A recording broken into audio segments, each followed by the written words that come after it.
Hey guys, Coach Castle here. In today's quick video, we're going to be talking about how to maximally use your levers at home using ankle weights. And we're also going to be showing you how to build them for nothing using Ziploc bags, tape, Velcro, and sand. Now, why do I think these wrist, ankle, leg weights are so important? It's because they allow you to maximally use the levers on your body. Most people don't train with these just because they don't actually understand the benefits of them. The reason ankle weights only go up to 5 or 10 or 12 pounds at the most usually is because you don't actually need more than that to work out properly. So I'm going to show you how to make a pair of 5 or 8 pound adjustable weights here, again for no money.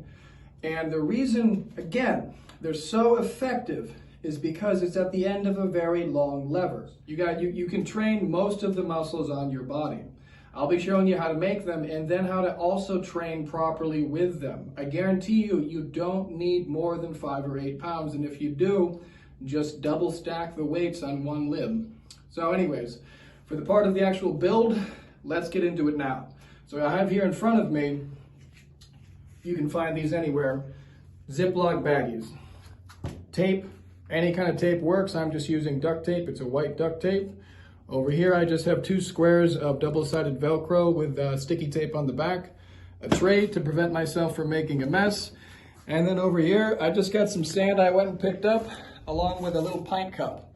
The reason for the pint cup is for easy measurement. A pint is a pound the world around. The only difference to that would be if your sand was wet. So anyways, guys, let me just go ahead and show you real quick how to make one.